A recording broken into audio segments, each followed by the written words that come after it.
পরবর্তী বক্তৃতার বিষয় হলো সমাজের নেতিবাচক প্রবণতার থেকে আত্মরক্ষার উপায়। আর এই বক্তব্য রাখবেন জনাব রফিক হায়াত সাহেব, যিনি জামাতে আহমদিয়া যুক্তরাজ্যের আমির। লা শারীকা লাহু ওয়া আশহাদু আন্না মুহাম্মাদান আবদুহু ওয়া রাসূলুহু আম্মা বা'দু ফাউযু বিল্লাহি মিনাশ শাইতানির রাজীম বিসমিল্লাহির রহমানির রহিম। Beloved Huzur, respected সম্মানিত হুজুর এবং জলসা সালানার সম্মানিত অতিথিবৃন্দ এবং সারা বিশ্বের দর্শক শ্রোতা, আসসালামু আলাইকুম ওয়া রাহমাতুল্লাহি ওয়া বারাকাতুহু। আপনার উপর আল্লাহ তাআলার শান্তি ও রহমত বর্ষিত হোক।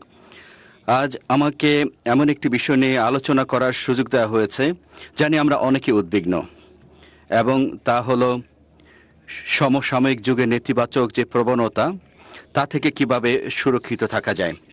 বর্তমান যুগে মানবজাতি সমস্ত জাগতিক ক্ষেত্রে দুর্দান্ত অগ্রগতি সাধন করেছে। ভ্রমণের আধুনিক মাধ্যম আবিষ্কার হয়েছে। টেলিফোন, রেডিও, টেলিভিশন, যেগুলো ইলেকট্রনিক ও ডিজিটাল যোগাযোগের মাধ্যম, সেগুলোর মাধ্যমে দূরত্ব হ্রাস পেয়েছে। এখন এআই প্রযুক্তিতে আরও অগ্রগতি হচ্ছে। সমগ্র বিশ্ব এমনভাবে যুক্ত হয়েছে যা মানবজাতির ইতিহাসে আগে কখনো দেখা যায়নি। যদিও বিশ্ব একে অপরের সাথে যোগাযোগের ব্যাপক উন্নতি হয়েছে, কিন্তু মানবজাতি একে অপর থেকে এবং প্রকৃতপক্ষে তাদের সৃষ্টিকর্তার কাছ থেকে আরও দূরে সরে গেছে। প্রযুক্তির এই অগ্রগতির ফলে রাজনৈতিক ও অর্থনৈতিক ক্ষেত্রে দুর্নীতি আর সামাজিক অনৈতিকতা এবং অনাচার বৃদ্ধি পেয়েছে। এই নেতিবাচক প্রবণতাগুলো কেবল আমাদের বর্তমানকেই প্রভাবিত করছে না, বরং এগুলোর মাধ্যমে আমাদের ভবিষ্যতও কলুষিত হবার সমূহ সম্ভাবনা রয়েছে। বর্তমান যুগের সবচেয়ে গুরুত্বপূর্ণ সমস্যা হলো বিশ্বব্যাপী শান্তির অভাব। মানুষ সুখী ও সন্তুষ্ট নয়। মানুষের মধ্যে ক্রমবর্ধমান অস্থিরতা, ভয়, আগামীর অনিশ্চয়তা, ভবিষ্যতের প্রতি আস্থার অভাব রয়েছে এবং নিজেদের অতীতের প্রতি অসন্তুষ্টি বিরাজ করছে। মুসলমানদেরকে আল্লাহ তাআলা পবিত্র কোরআনে ইরশাদ করেছেন, কসম মহাকালের, নিশ্চয়ই মানুষ বড় ক্ষতির মধ্যে আছে তাহারা ব্যতি রেখে যাহারা ঈমান আনে এবং পুণ্যকর্ম করে, এবং তাহারা একে অপরকে সত্যের উপর দৃঢ় থাকার ও ইহা প্রচার করার তাগিদপূর্ণ উপদেশ দিতে থাকে, এবং এই পথে কষ্ট, ক্লেশ ও বিপদ আপদে একে অপরকে ধৈর্যের ও তাগিদপূর্ণ উপদেশ দিতে থাকে। পবিত্র কোরআনের এই আয়াতে আমাদের বলা হয়েছে যে সত্যিকারের শান্তি এবং সুখ কেবল তাদেরই প্রাপ্য যারা ভালো কাজের জন্য চেষ্টা করে এবং স্রষ্টার সাথে সুসম্পর্ক রাখে। আল্লাহ তাআলা পবিত্র কোরআনে হুকুক আল্লাহ বা আল্লাহর প্রাপ্য অধিকার আর হুকুকুল ইবাদ বা সৃষ্টির অধিকারের উপর বিশেষ গুরুত্ব আরোপ করেছেন। প্রতিষ্ঠিত মসিহ মাউদ আলাইহিস সালাম বলেছেন, পবিত্র কোরআনের প্রধান আদেশ হলো মাত্র দুটি। একটি হলো আল্লাহর একত্ববাদ এবং সর্বশ্রেষ্ঠ গুণের অধিকারী সর্বশক্তিমান সৃষ্টিকর্তার প্রতি ভালোবাসা ও আনুগত্য, এবং দ্বিতীয়ত নিজের ভাই এবং মানবজাতির প্রতি সদয় হওয়া। তবে যখন আমাদের জীবনের লক্ষ্য হয় নিজে লাভবান হওয়া, নিজের সুখের অন্বেষণ করা এবং উচ্চপদ গ্রহণের আকাঙ্ক্ষা করা, তখন এটি সর্বশক্তিমান আল্লাহ কর্তৃক নির্ধারিত মানব জীবনের লক্ষ্য অর্জন করার জন্য খুব বেশি সময়, শক্তি বা সামর্থ্য অবশিষ্ট থাকে না। আমাদের সমাজ আমিত্বের সংস্কৃতি দ্বারা আচ্ছন্ন হয়ে পড়েছে। সাইকোলজিক্যাল সায়েন্সে প্রকাশিত একটি সাম্প্রতিক গবেষণায় বলা হয়েছে যে সারা বিশ্বের মানুষ সময়ের সাথে সাথে আরও বেশি আমিত্ববাদী হয়ে উঠছে। সোশ্যাল মিডিয়া আমাদেরকে অন্যদের সাথে যুক্ত করে, কিন্তু এটি আমাদেরকে আত্মকেন্দ্রিক করেও তুলতে পারে, যেহেতু মানুষ এখন নিজেদেরকে প্রচার করতে বেশি আগ্রহী। সোশ্যাল মিডিয়ার বেশিরভাগই হলো আমি কেন্দ্রিক। আমিত্ববাদ বা আমি প্রথম এমন একটি মনোভাব জাগিয়ে তোলে মানুষের মধ্যে, যা মানুষের পক্ষে যারা কম সৌভাগ্যবান তাদের সংগ্রাম বা যারা মানুষের ভালোর জন্য আত্মত্যাগ করেন তাদের সম্পর্কে জানা সম্ভব হয় না। আরেকটি উদ্বেগের বিষয় হলো পারস্পরিক সহযোগিতার অভাব। আমরা ইতিমধ্যে আমাদের মেরুকৃত রাজনৈতিক ব্যবস্থায় এটি দেখতে পাচ্ছি, যেখানে বিরোধী মতের মানুষ এবং দলগুলো সমস্যা সমাধানের জন্য একসাথে কাজ করতে অক্ষম। অনেকেই বিশ্বাস করেন যে এটি সম্ভবত আমাদেরকে একটি প্রাক বিশ্বযুদ্ধের অবস্থায় নিয়ে যাচ্ছে, কারণ আমরা ধীরে ধীরে তৃতীয় বিশ্বযুদ্ধের দিকে দ্রুত এগিয়ে যাচ্ছি। আর হুজুর এর পরিণতি সম্পর্কে আমাদেরকে বিভিন্ন সময় বলেছেন। এই আমিত্ববাদ আরও অনেক কারণ দ্বারা প্রভাবিত হয়। বর্তমান সমাজকে কলুষিত করার ট্রেন্ড বা প্রবণতা হলো বস্তুবাদ। বস্তুগত আধিক্যের পরিণতি সম্পর্কে আমরা অনেকেই অজ্ঞ। পারস্পরিক সুসম্পর্কের অভাব, পরিবেশ দূষণ এবং তা নিয়ন্ত্রণ করতে না পারা, এবং পরীক্ষায় ভালো ফলাফল করতে না পারা, এই সব কিছুই বস্তুবাদিতার ফলে হয়, এবং ফলশ্রুতিতে এটি ব্যয় বাড়িয়ে দিয়ে মানুষকে ঋণে জর্জরিত করে। বেইলর ইউনিভার্সিটিতে পরিচালিত একটি সাম্প্রতিক সমীক্ষায় দেখা গেছে যে যে সকল ব্যক্তি বেশি বস্তুবাদী তারা জীবনে খুব কম সুখী, এবং তারা খুব বেশি হতাশাগ্রস্ত হওয়ার সম্ভাবনা বেশি। সমীক্ষায় আরও প্রকাশ করা হয়েছে যে 2012 সাল থেকে কিশোর কিশোরীদের মধ্যে বিষণ্ণতার হার বাড়ছে, যে সময় থেকে অল্প বয়সী শিশুরা সোশ্যাল মিডিয়া ব্যবহার করতে শুরু করে। ফলশ্রুতিতে সঙ্গী সাথীদের সাথে সম্পর্কের ধরন, পারিবারিক সম্পর্ক এবং দৈনন্দিন কাজকর্ম এতে ব্যাপক প্রভাব ফেলেছে। এটি এই কারণে যে বস্তুবাদের প্রভাব এখন অনেকটাই সামাজিক যোগাযোগ মাধ্যমগুলোর অত্যধিক ব্যবহার দ্বারা নিয়ন্ত্রিত হচ্ছে, যেমন স্ন্যাপশট, ইনস্টাগ্রাম এবং ফেসবুক, যা ব্যবহারকারীদের অলভ্য সৌন্দর্য এবং বিপুল সম্পদের মোহে আকৃষ্ট করে, যা প্রকৃতপক্ষে বাস্তব জগৎ থেকে সম্পূর্ণ বিচ্ছিন্ন। অনেক তরুণ সামাজিক যোগাযোগ মাধ্যমের ইতিবাচক ব্যবহারের বিষয়ে প্রচার করে, এবং হ্যাঁ, অবশ্যই কিছু ইতিবাচক দিক রয়েছে। ইতিবাচক গ্রুপগুলো একে অপরের সাথে মিলেমিশে মতামত বিনিময় করতে পারে। আমরা সম্প্রতি গাজা এবং ইউক্রেনের সংঘর্ষের কারণে এটি দেখেছি, যেখানে বিশ্ব এই প্ল্যাটফর্মগুলো ব্যবহার করে নিরপরাধ নাগরিকদের বিরুদ্ধে সংগঠিত নৃশংসতাগুলোর বিরুদ্ধে সোচ্চার হয়েছে। তবে সামাজিক যোগাযোগ মাধ্যমের প্ল্যাটফর্মগুলো এত বিশাল যে বাচ্চাদের জন্য তাদের বোধগম্য নয় এমন বিষয়বস্তুর শিকার হওয়া সহজ। এটি তাদের ভুল তথ্য জানা, এমনকি উগ্রবাদে যুক্ত হওয়ার ঝুঁকি তৈরি করে। বিল গেটস বিশ্বের অন্যতম প্রভাবশালী প্রযুক্তি নেতা। তিনি বলেছেন যে তিনি তার সন্তানদের বাড়িতে প্রযুক্তি ব্যবহারের পরিমাণ বা স্ক্রিন টাইম সীমিত করে দিয়েছেন। 2007 সালে গেটস তার মেয়ে একটি ভিডিও গেমের প্রতি আসক্ত হওয়া শুরু করার পর তিনি স্ক্রিন টাইম বা পর্দা ব্যবহারের সময় সীমিত করে দিয়েছিলেন। এছাড়া তিনি তার সন্তানদের 14 বছর না হওয়া পর্যন্ত মোবাইল ফোন ব্যবহার করতে দেননি। স্ন্যাপশটের সিইও ইভান স্পাইগেল ফিনান্সিয়াল টাইমসের সাথে একটি সাক্ষাৎকারে নিশ্চিত করেন যে তিনি এবং তার স্ত্রী তাদের সন্তানদের প্রতি সপ্তাহে মাত্র 1.5 ঘন্টা স্ক্রিন টাইম ব্যবহার করার সুযোগ দেন। সাক্ষাৎকার চলাকালীন স্পিগেল আরও বলেন, পিতামাতারা যেন তাদের নিজেদের স্ক্রিন টাইম কমিয়ে দেন, অথবা তারা তাদের ডিভাইসে কি করছেন তা যেন বাচ্চাদের জানিয়ে দেন, যাতে করে মা বাবাকে ফোন ব্যবহার করতে দেখে বাচ্চারা ফোনের পেছনের কভারের দিকে তাকিয়ে থেকে এটি না ভাবে যে আমাদেরকে নিষেধ করে নিজেরাই ফোন ব্যবহার করছে। অর্থাৎ এসব কি হচ্ছে? এ দুটি উদাহরণ আমাদের দৈনন্দিন সামাজিক যোগাযোগ মাধ্যম ব্যবহারের ক্ষেত্রে কিভাবে এগোনো উচিত তা নিয়ে অনেক ধারণা দেয়। আমাদের প্রিয় হুজুর আয়দুল্লাহ তাআলা বিন আজিজ বারবার আমাদের ইন্টারনেটের নেতিবাচক দিকগুলো থেকে কিভাবে বাঁচতে হবে এবং আমাদের উপকারে আসতে পারে ইন্টারনেটের এমন বিষয়গুলো কিভাবে কাজে লাগাতে হবে সে সম্পর্কে নির্দেশনা দিয়েছেন।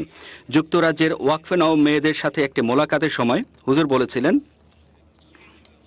যদি আপনি হুজুর এই বিষয়ে বিশদভাবে বলেছেন, এবং হুজুর গতকালকের বক্তৃতায় বলেছেন যে আমরা কিভাবে একটি সুন্দর সমাজ করতে পারি এবং ভালো মানুষ হতে পারি সে বিষয়ে বলেছেন। আমি এখন ওয়াকফে নাও মেয়েদের সাথে হুজুর মোলাকাতে যা বলেছে সেটিতে ফিরে যাচ্ছি। হুজুর বলেন, যদি আপনি সামাজিক যোগাযোগ মাধ্যমের নেতিবাচক ব্যবহারের কথা জানেন তাহলে আপনাকে এর ব্যবহার এড়িয়ে চলা উচিত। এটি একটি প্রলোভন যাতে একজন মানুষ সহজেই প্রলুব্ধ হন, যার ফলে তারা একটি লিঙ্ক খোলেন, তারা এরপর জানতে আগ্রহী হয়ে ওঠেন এবং তারপর তারা আরও একটি লিঙ্ক খোলেন এবং তারপর আরও একটি লিঙ্ক খোলেন। এটি ব্যবহারকারীর উপর যে নেতিবাচক প্রভাব ফেলছে তা তিনি ভাবেন না।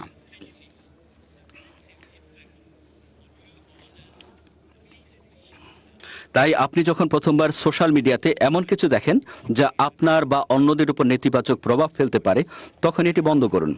এর পরিবর্তে সেই সাইটগুলো দেখুন যা আপনার জ্ঞান বৃদ্ধি করে। উদাহরণস্বরূপ বৈজ্ঞানিক বা শিক্ষামূলক প্রোগ্রাম এবং ডকুমেন্টারি দেখুন এবং বিজ্ঞানী এবং শিক্ষাবিদদের মন্তব্য এবং নিবন্ধগুলো পড়ুন। অনেক পিতামাতাকে তাদের সন্তানদের স্ক্রিন টাইম বা পর্দার সময় সীমিত করার পরামর্শ দেওয়া হয়েছে, কারণ গবেষণায় দেখা গেছে শিশুদের ফাঁদে ফেলার বা গ্রুমিং করার ঘটনা বেড়েছে। এনএসপিসিসি মতে গত 5 বছরে অনলাইনে যে সকল শিশু গ্রুমিংয়ের শিকার হয়েছে তাদের মধ্যে প্রতি 4 জনে একজন প্রাথমিক বিদ্যালয়ের শিক্ষার্থী। 73% অপরাধে স্ন্যাপশট এবং মেটা বা ফেসবুক জড়িত। অনেক গবেষণায় দেখা গেছে যে পরিবারের অবহেলিত বাচ্চারা অনলাইনে গ্রুমিংয়ের শিকার হচ্ছেন।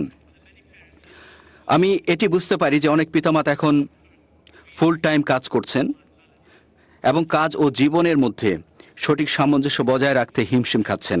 তবে আপনার সন্তানদের সুস্থ ও সুখীভাবে বড় হওয়া নিশ্চিত করতে হলে পিতামাতাদের অবশ্যই তাদের সন্তানদের শারীরিক, শিক্ষাগত এবং আধ্যাত্মিক বিকাশের জন্য যথেষ্ট সময় দিতে হবে। তাই অনুগ্রহ করে আপনার সন্তানদেরকে নিয়মিত মসজিদে নিয়ে আসুন যাতে তারা ভালো সঙ্গ পায়। তাদের স্কুলের কার্যকলাপ সম্পর্কে খেয়াল রাখুন এবং তাদের সাথে বন্ধুত্বপূর্ণ সম্পর্ক গড়ে তুলুন। আমাদের জামাতের প্রতিষ্ঠিত মসিহ মাউদ আলাইহিস সালাম তার সন্তানদের লালন পালনে বিশেষ মনোযোগ দিয়েছিলেন। তিনি অসুস্থতার সময় তাদের সেবা করতেন, ঘন্টার পর ঘন্টা তাদের সান্ত্বনা দিতেন, তাদের গল্প বলতেন, তাদেরকে নৈতিকতা শেখাতেন এবং তাদের জন্য অনেক দোয়া করতেন। প্রতিষ্ঠিত মসিহ মাউদ আলাইহিস সালামের একটি ঘটনা রয়েছে যা উত্তম পিতামাতার প্রকৃত উদাহরণ। একবার প্রতিষ্ঠিত মসিহ মাউদ আলাইহিস সালাম তার বাড়ির ছাদের একটি কক্ষে বসেছিলেন। তার একজন সঙ্গী হযরত সাইদ ফজল শাহ সারাহা সেখানে বাদামের খোসা ছাড়াচ্ছিলেন। হযরত মির্জা বশিরউদ্দিন মাহমুদ আহমদ রাদিয়াল্লাহু তাআলা আনহু তখন 4 বা 5 বছর বয়সে ছিলেন। তিনি সেই রুমে আসলেন এবং এসে বাদামগুলো নিয়ে নেন। প্রতিষ্ঠিত মসিহ মাউদ আলাইহিস সালাম এটি দেখছিলেন। তিনি তার সাহাবীর দিকে তাকিয়ে বললেন, সে খুবই ভালো ছেলে, সে বেশি বাদাম নেবে না, সে মাত্র 1টি বা 2টি নেবে এবং বাকিগুলো সে রেখে দেবে। শিশুটির সাথে সাথে এই কথা মান্য করল এবং মাত্র 1 বা 2টি বাদাম নিয়ে চলে গেল। দোয়ার সম্পর্কে হযরত নওয়াব মোবারকা বেগম সাহেবা বলেছেন, যখন আমি ছোট ছিলাম হুজুর আমাকে অনেকবার তার কোনো না কোনো কাজের জন্য দোয়া করতে বলতেন। এটি শিশুদের মধ্যে দোয়ার অভ্যাস গড়ে তোলে এবং তাদের দোয়া কবুল হয়। আমরা এই উদাহরণ থেকে শিখতে পারি। আমরা এ থেকে শিখতে পারি যে দায়িত্ব ও ব্যস্ত জীবনের মধ্যেও প্রতিষ্ঠিত মসিহ মাউদ আলাইহিস সালাম সর্বদা তার সন্তানদের লালন পালনকে অগ্রাধিকার দিয়েছেন এবং কখনো তাদের সময় দেওয়া উপেক্ষা করেননি। যখন শিশুরা অবহেলার শিকার হয় তারা প্রায়শই সামাজিক ও নৈতিক অবক্ষয়ের শিকার হয়। আমাদের সমাজে আরেকটি সমস্যা যা বর্তমান সমাজকে প্রভাব ফেলছে তা হলো শারীরিক চেহারার প্রতি অতিরিক্ত মনোযোগ এবং পর্নোগ্রাফির প্রতি আসক্তি। যদিও এটি সমাজের অনেক দোষের মধ্যে একটি, এটি গুরুত্বপূর্ণ কারণ এটি আমাদের সমাজের ভিত্তি এবং শক্তিশালী পারিবারিক বন্ধনের উপর প্রভাব ফেলছে। এই আসক্তি এত ব্যাপক হওয়ার একটি কারণ হলো এই উপাদানটি সহজলভ্য। টাইম ম্যাগাজিনের একটি নিবন্ধ অনুযায়ী 10 থেকে 17 বছর বয়সী শিশু কিশোরদের মধ্যে 40%-এরও বেশি অনলাইনে পর্নোগ্রাফির মুখোমুখি হয়েছেন, অনেকেই দুর্ঘটনাক্রমে। নিবন্ধটিতে আলোচনা করা হয়েছে কিভাবে এগুলো পুরুষ ও মহিলাদেরকে নৈতিক ও মানবিকভাবে অবহেলিত করে কেবল শারীরিক বা ভোগ্য বস্তু হিসেবে চিত্রিত করে। গবেষণায় আরও দেখা গেছে যে এমন ভিডিও বারবার দেখলে যে স্বামী বা স্ত্রীর সাথে ঘনিষ্ঠতার চেয়ে এগুলো দেখাই বেশি পছন্দনীয় হতে পারে এবং বৈবাহিক সম্পর্কে সমস্যা সৃষ্টি করতে পারে। দুর্ভাগ্যবশত আমি আমাদের জামাতের মধ্যেও এই সমস্যা দেখছি। তাই আমি তরুণদের এবং পিতামাতাদের এই সমস্যাটি নিয়ে বাড়িতে কথা বলতে অনুরোধ করছি এবং কেন এটি এড়ানো উচিত তা নিয়ে আলোচনা করার জন্য উৎসাহিত করছি। এ ধরনের উপাদান শিশুদের সরলতা কেড়ে নেয় এবং তাদের প্রাকৃতিক ও আধ্যাত্মিক বিকাশে বাধা সৃষ্টি করে। ফলে তারা তাদের জীবনে সেই ভারসাম্য অর্জন করতে পারে না, যা একটি স্থিতিশীল দাম্পত্য ও গৃহজীবনের জন্য অত্যন্ত প্রয়োজনীয়। আমি যেভাবে আগে বলেছি, আপনি শুধুমাত্র পবিত্র কোরআনের দিকে তাকালেই বুঝবেন যে আমাদের ধর্ম আমাদের জীবনের প্রতিটি সম্পর্ককে সম্মান এবং মর্যাদা অর্জন করতে শেখায়। ইসলামে বিয়ে শুধুমাত্র স্বামী ও স্ত্রীর মধ্যে একটি প্লাটোনিক বা আদর্শ সম্পর্কের মধ্যে সীমাবদ্ধ নয়। এটি শুধুমাত্র সন্তান জন্মদানের জন্য নয়। মহানবী হযরত মুহাম্মদ সাল্লাল্লাহু আলাইহি সাল্লাম একবার বলেছিলেন, যখন একজন মানুষ বিয়ে করে তখন সে তার ধর্মের অর্ধেক সম্পূর্ণ করে। এর কারণ হলো বিয়ের মাধ্যমে একটি বুদ্ধিভিত্তিক, আবেগী এবং আধ্যাত্মিক পরিপূর্ণতার বন্ধন তৈরি করাই হলো এর উদ্দেশ্য। জামাত হিসেবে আমরা এ ধরনের অনেক সমস্যার সম্মুখীন হচ্ছি। অনেক পিতামাতা তাদের সন্তানদের জন্য উপযুক্ত সঙ্গী খুঁজতে আমার কাছে আসেন। যখন আমি তাদেরকে জিজ্ঞেস করি তারা কেমন পাত্রপাত্রী চান, তারা প্রায়শই বাহ্যিক উপাদানের উপর জোর দেন। তাকে এত টাকা আয় করতে হবে, তাকে সুন্দরী হতে হবে এবং তার নীল চোখ থাকতে হবে, তাকে রান্না করা জানতে হবে ইত্যাদি। এটি সামাজিক যোগাযোগ মাধ্যমের কারণে এই অবস্থার সৃষ্টি হয়েছে, যা বাস্তবতা থেকে অনেক দূরে একটি অপ্রাকৃতিক পরিবেশ এবং প্রত্যাশা তৈরি করেছে। মাঝে মাঝে তো এটি কখনো শোনা যায় না যে আমরা যে পাত্র বা পাত্রী চাচ্ছি তার মধ্যে ভালো নৈতিকতা থাকতে হবে, ভালো ব্যক্তিত্ব থাকতে হবে এবং আল্লাহর সাথে তার সুসম্পর্ক থাকতে হবে। পিতামাতারা প্রায়ই আমাকে বলেন, আমির সাহেব, আমরা কি করতে পারি? এটাই আমাদের সন্তানের চাহিদা। আজকের এই সুযোগের সদ্ব্যবহার নিয়ে আমি সরাসরি কিশোর ও তরুণদের বলতে চাই, আপনি জীবনের সঙ্গী বেছে নেওয়ার ক্ষেত্রে সম্পদ এবং সৌন্দর্যের মতো দুনিয়াবী উপাদানগুলির উপর ভিত্তি করে সিদ্ধান্ত নেবেন না, কারণ এই দুটি উপাদান চিরকাল পরিবর্তিত হয়। আজ যিনি সুন্দর তিনি বয়সের সাথে সাথে বৃদ্ধ হবেন এবং সম্পদ এক সেকেন্ডে হারিয়ে যেতে পারে। হযরত আবু হুরায়রা রাদিয়াল্লাহু আনহু বর্ণনা করেছেন যে মহানবী হযরত মুহাম্মদ সাল্লাল্লাহু আলাইহি সাল্লাম বলেছেন, 4টি কারণে একজন পুরুষ একজন মহিলাকে বিয়ে করেন: তার সম্পদ, তার পারিবারিক অবস্থান, তার সৌন্দর্য বা তার ধর্মপরায়ণতা। তবে আপনি একজন ধর্মপরায়ণ নারীকে বিয়ে করুন, আল্লাহ আপনাকে একজন ধার্মিক স্ত্রী দান করুন। এই হাদিসটি মহিলাদের জন্য প্রযোজ্য যারা উপযুক্ত স্বামী খুঁজছেন। একজন ধার্মিক সঙ্গী আপনার বাড়িকে সুরক্ষিত করবে এবং আপনার সন্তানদের উচ্চ নৈতিকতার সাথে লালন পালন করবে। ফলে আপনি ধর্ম এবং দুনিয়ার আশীর্বাদ লাভ করবেন। সমস্ত পরীক্ষা এবং দুর্দশার মধ্যে একটি বিয়েকে যা জুড়ে রাখে তা হলো উত্তম চরিত্র এবং আল্লাহর সর্বশক্তিমানের সাথে সম্পর্ক। আজকের মুসলিম যুবকদের জন্য আরেকটি বড় চ্যালেঞ্জ হলো তাদের মানসিকতায় পশ্চিমা মিডিয়ার প্রভাব। এর কারণ হলো এটি তথাকথিত আধুনিক জীবনের ক্ষেত্রে ইসলামের গ্রহণযোগ্যতাকে চ্যালেঞ্জ করে। ইসলামকে অগ্রহণযোগ্য করার জন্য পশ্চিমা মিডিয়া এটিকে একটি মধ্যযুগীয় হিংসাত্মক ধর্ম হিসেবে চিত্রিত করে। তাদের মতে এটি পুরুষতান্ত্রিক এবং নারী উভয়কে সমান অধিকার প্রদান করে না, সুতরাং এটি 21 শতাব্দীর জন্য উপযুক্ত নয়, এটিই তারা বলে থাকে। দুর্ভাগ্যবশত তাদের নিজের ধর্মের অজ্ঞতার কারণে আমাদের সন্তানেরা ইসলামের প্রতিরক্ষার পরিবর্তে এই দৃষ্টিভঙ্গির শিকার হচ্ছে। সুতরাং সান্ত্বনা পাওয়ার জন্য তারা তথাকথিত পশ্চিমা সংস্কৃতির মূল্যবোধের সাথে নিজেদের যুক্ত করে, যা তাদের নৈতিকতা, আধ্যাত্মিকতা এবং আত্মার বিকাশ থেকে দূরে নিয়ে যায়। আংশিকভাবে এর দোষ পিতামাতাদেরকেও দেওয়া যায়, যারা নিজেদের জীবন নিয়ে খুব ব্যস্ত থাকেন। ফলে তাদের সন্তানদের লালন পালন এবং আধ্যাত্মিক মূল্যবোধের সাথে বড় করতে না পারার চরম মূল্য দিতে হয়। গুরুত্বপূর্ণ বিষয় হলো যে ব্যক্তিগতভাবে আমরা নিজেরা যদি সততা, বিশুদ্ধতা এবং ধার্মিকতার উদাহরণের মাধ্যমে অনুপ্রেরণা না দিতে পারি, তাহলে আমাদের কথাগুলো শুধু ফাঁকা বলি, যা আমাদের নিজের চরিত্রকে প্রতিফলিত করে না এবং তা আমাদের সন্তানদের লালন পালনে সুন্দর কোনো প্রভাব ফেলবে না। সম্প্রতি যুক্তরাজ্যে আমরা দেখতে পেয়েছি যে আমাদের যুবকরা শুধুমাত্র পশ্চিমা মূল্যবোধের দ্বারাই চ্যালেঞ্জের মুখোমুখি হচ্ছে না, তারা তথাকথিত মুসলিম পণ্ডিতদের দ্বারা প্রচারিত আহমদিয়া বিরোধী দৃষ্টিভঙ্গি দ্বারা বিভ্রান্ত হচ্ছিল।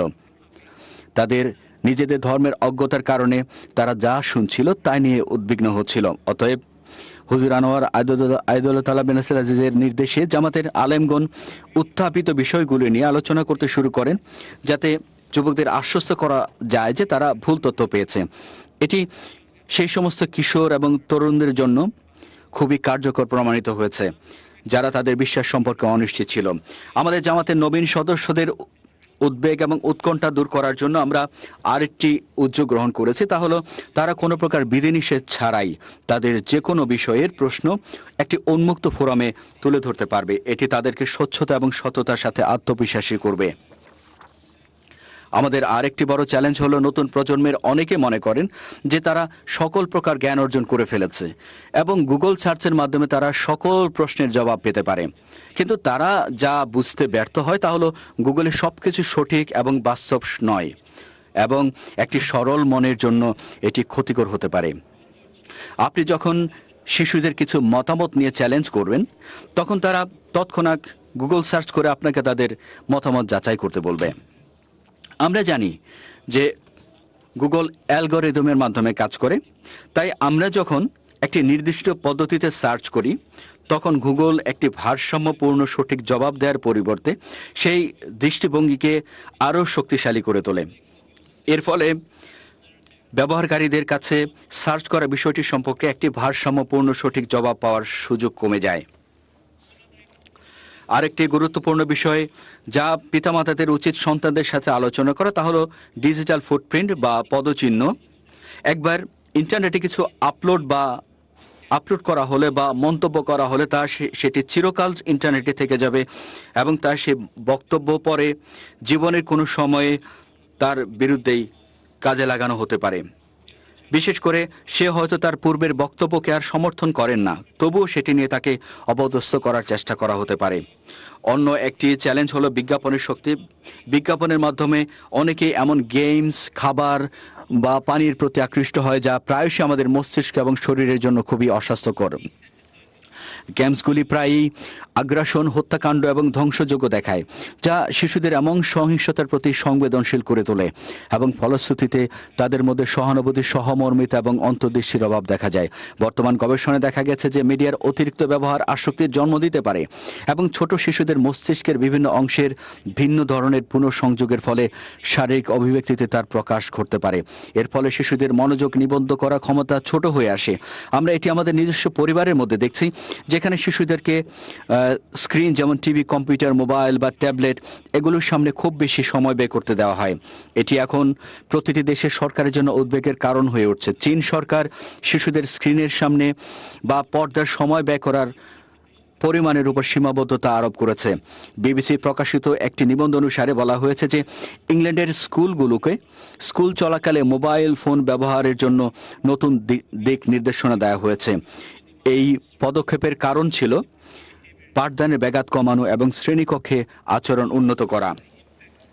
আমরা এখন তরুণ দম্পতিদের মধ্যে অতিরিক্ত ফোন ব্যবহারের প্রভাব দেখছি, কারণ কোনো কিছুতে মনোনিবেশ করার স্থায়িত্ব কমে যাওয়া এবং ধৈর্যের অভাবের কারণে স্বামী স্ত্রীর মধ্যে যোগাযোগের ক্ষেত্রে বড় সমস্যার সৃষ্টি হচ্ছে। সম্প্রতি একটি উদাহরণ আমার দৃষ্টিগোচর হয়েছে যে এক তরুণ দম্পতি একই ঘরে একসঙ্গে বসেছিলেন, কিন্তু তারা একে অপরের সাথে কথা বলার পরিবর্তে তারা নিজেদের মধ্যে SMS পাঠিয়ে যোগাযোগ করছিলেন। এখানে প্রশ্ন উঠছে, তারা তাদের সন্তানদের কি তরবিয়ত দেবেন যখন তারা নিজেরাই ভুল পথ বেছে নিচ্ছেন? তাহলে এর সমাধান কি? প্রথম বিষয়টি হলো পিতামাতাদের নিজেদের সংশোধন করতে হবে এবং তাদের সন্তানদের জন্য অনুকরণীয় রোল মডেল হতে হবে। এটি শুধুমাত্র তখনই সম্ভব যখন আমরা মৌলিক বিষয়গুলোতে ফিরে যাব এবং সত্যি আমাদের ঘরে এবং আমাদের জীবনের প্রতিটি ক্ষেত্রে ইসলামী নীতি চর্চা করব।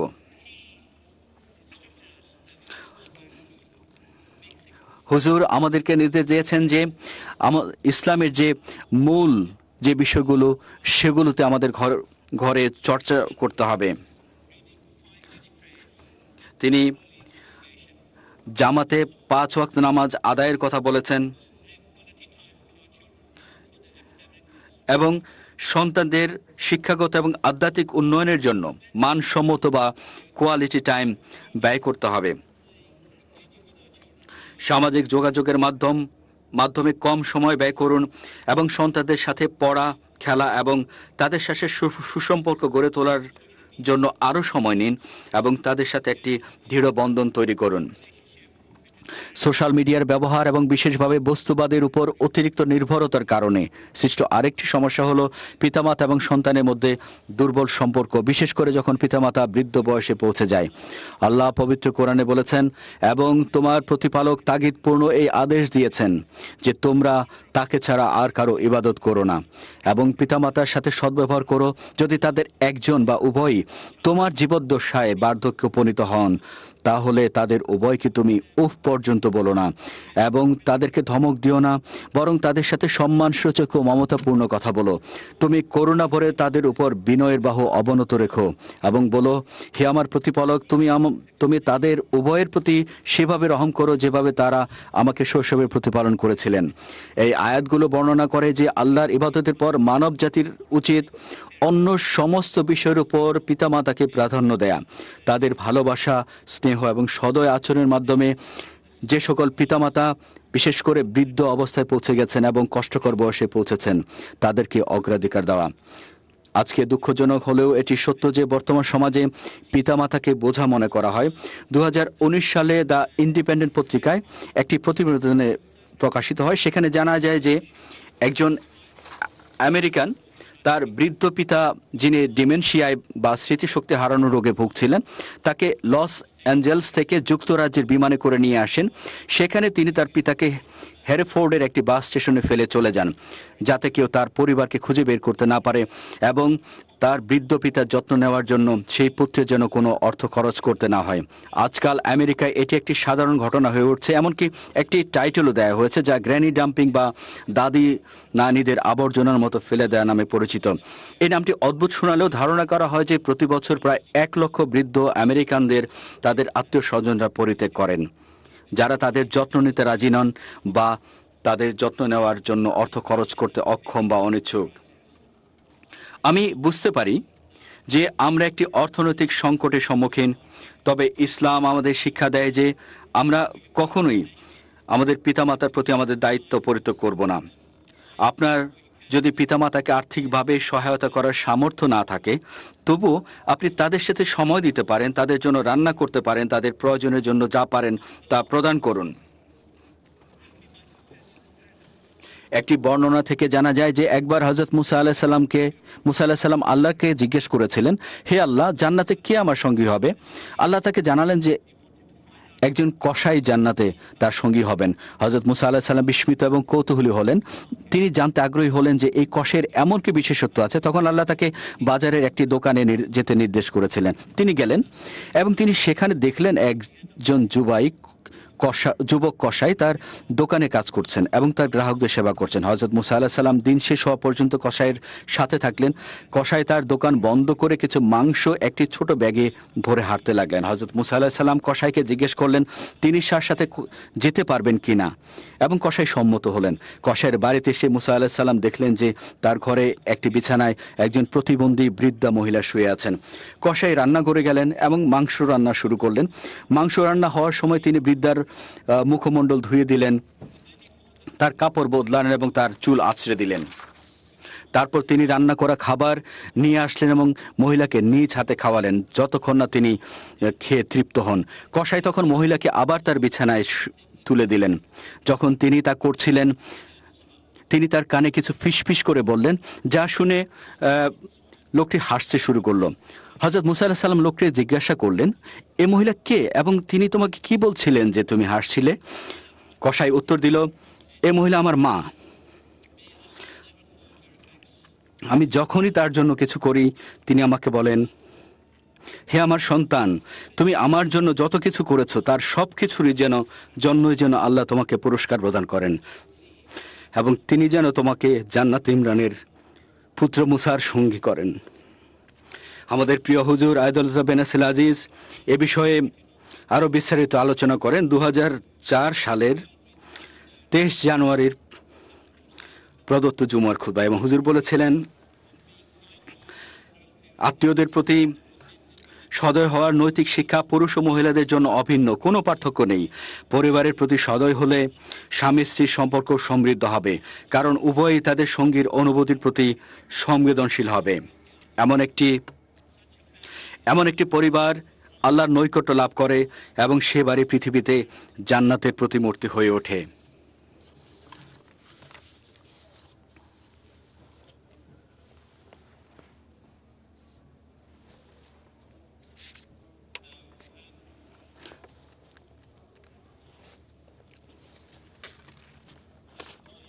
To skip something here.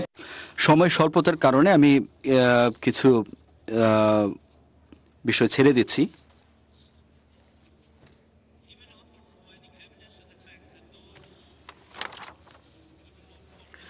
যারা ধর্ম অনুসরণ করেন না, তাদের কাছে ধর্মের প্রমাণ দেওয়ার পরেও ধর্ম অনুসরণ করে লাভ কি? তারা বলে যে ধর্ম ছাড়াও নৈতিকতা সৃষ্টি হতে পারে, বরং তারা বলে যে ধর্মের অনুসরণ করে না তাদের নৈতিক গুণাবলী ধর্ম অনুসারীদের চেয়ে অনেক ভালো, অনেক বেশি, এবং তারা বলে যে তাই ইসলাম অনুসরণের প্রয়োজন নেই। হুজুর এর উত্তর দিয়েছেন। হুজুর বলেন, 2014 সালের 24শে এপ্রিল দেওয়া এক জুমার খুতবায় হুজুর বলেছেন, ধর্ম, নৈতিকতা এবং মানুষের জাগতিক প্রয়োজন এগুলোকে আলাদা করা কঠিন। একজন ধর্মপ্রাণ ব্যক্তি নৈতিকতাকে ধর্ম থেকে আলাদা করতে পারে না এবং সে দুনিয়াবী প্রয়োজনের চিন্তাও ত্যাগ করে না। যারা কোনো ধর্মের অনুসারী নয়, তারা মনে করে যে মানুষের ভালো নৈতিকতা এবং দুনিয়াবী সাফল্যের প্রয়োজন। তবে একজন সত্যিকারের মুসলমান মনে করেন যে মানুষের ধর্মেরও প্রয়োজন রয়েছে, কারণ এটি মানুষকে আল্লাহর কাছে নিয়ে যায়।